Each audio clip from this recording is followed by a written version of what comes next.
뉴스 속보입니다. 리얼미터의 여론조사 결과가 조금 전에 발표가 됐습니다. 리얼미터가 지난달 30일부터 지난 2일까지입니다. 그러니까 이게 지금 1,509명을 대상으로 조사한 결과인데, 이게 지금 지난 3일에 김문수 후보가 선출되기 전이고, 지난 1일에 이재명에 대한 선거법 위반 대법원의 파기환송 결정이 나고, 또 한덕수가 출마 선언을 한 부분, 이까지는 포함이 된 겁니다. 김문수가 후보로 선출된 것은 포함이 되지를 않았습니다. 지난 3일이었으니까요. 이건 지난 2일까지 조사한 결과입니다. 전국에 1,509명으로 정당 지지율이 정말 무서운 것입니다. 지금 이 정당 지지율이 버텨주느냐가 컨벤션 효과를 결정하게 됩니다. 그러니까 총선보다 대선이 정당 지지율이 중요도가 떨어집니다. 그런데 이번 대선은 이재명의 사법 리스크가 있고 국민의힘 쪽에는 후보 단일화가 있습니다. 그래서 정당 지지율이 현재로서는 가장 중요한 수치입니다. 민주당 지난주보다 4.7% 하락했습니다. 폭락입니다. 민주당은 42.1%, 국민의힘은 41.6%입니다. 0.5%포인트 차이입니다. 지난주와 대비해서 국민의힘은 7%포인트 올랐습니다. 민주당은 4.7%포인트 내렸습니다. 전체적으로 10%포인트 이상이 요동쳤다라고 하는 것을 의미합니다. 자, 이게 지금 지난 2일까지입니다. 두 가지입니다. 국민의힘의 후보 경선 전당대회가 있었습니다. 또 리얼미터는 그동안 이 민주당 쪽, 진보 쪽에 이 표본 모집이 많았습니다. 그래서 국민의힘에는 좀 불리하게 나오는 여론조사 결과였습니다.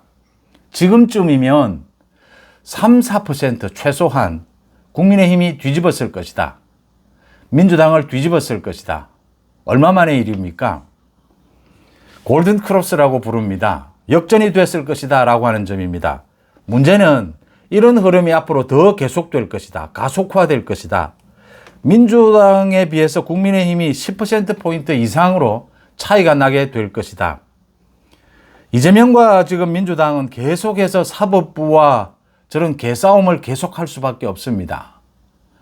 이재명에 대한 이 대법원의 파기환송 결정이 나온 것이 결정적인 영향을 미쳤을 것이다. 한덕수 출마가 또 영향을 미쳤을 것이다. 여러 가지를 예측해 볼 수가 있습니다. 앞으로 더 가속화될 것이라는 게 민주당의 고민입니다. 민주당 이재명이 무너지고 있다라고 하는 것이고요. 그 다음 정권 교체냐 정권 재창출이냐 20% 가까이 차이가 났었습니다. 그동안은. 그런데 이번 조사에서 정권 교체 51.5, 정권 재창출 42.8이었습니다. 차이가 얼마 나지 않습니다. 10% 이내입니다. 엄청나게 줄어들었습니다. 정권 교체는 지난주에 비해서 5.3%포인트 하락, 정권 연장, 정권 재창출 5.1%포인트 상승했습니다. 엄청난 일주일 만에 완전히 뒤집어지고 있다고 하는 것입니다. 이 부분도 지금쯤은 거의 박빙의 수준으로 와 있을 것이다.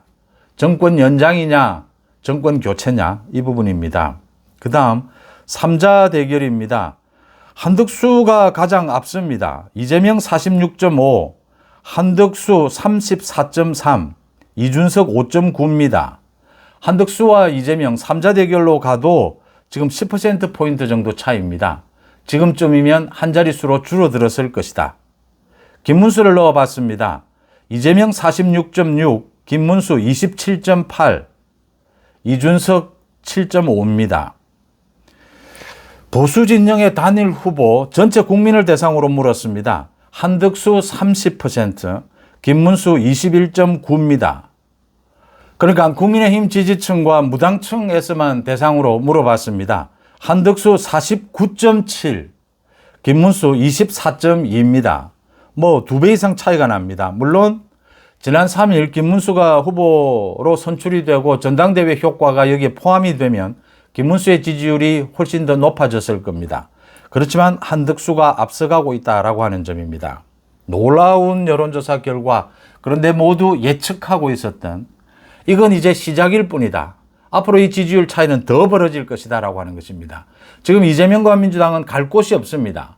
판사들과 개싸움을 벌이는 이외에는 갈 곳이 없습니다.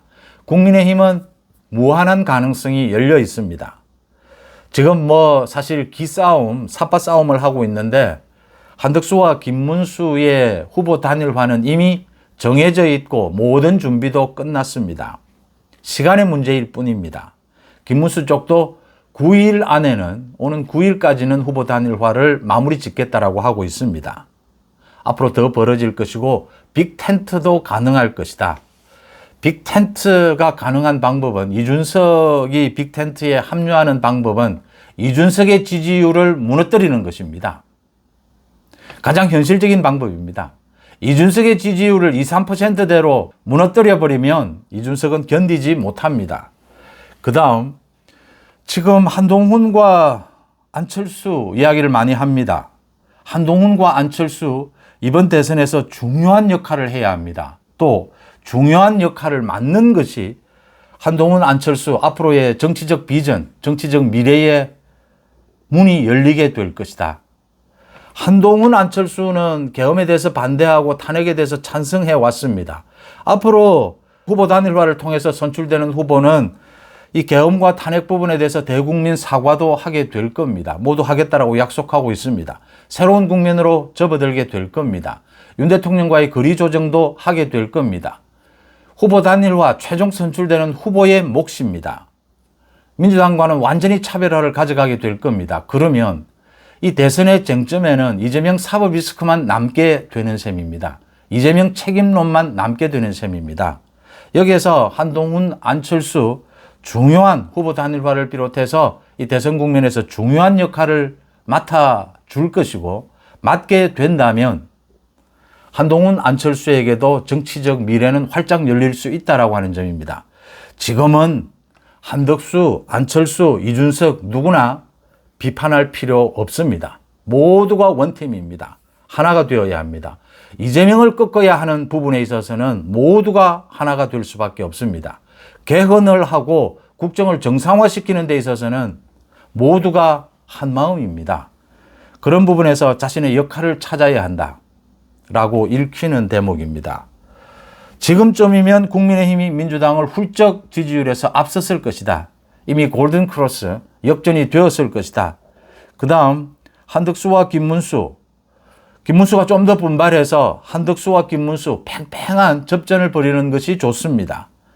또 그 다음 한동훈, 안철수, 나경원, 홍준표, 제가 오랜만에 준표형이라고 한번 부르겠습니다. 준표형, 배운 게 도둑질이라고 준표형 정계 은퇴를 선언을 했는데 이번 대선에서는 역할을 해야 합니다.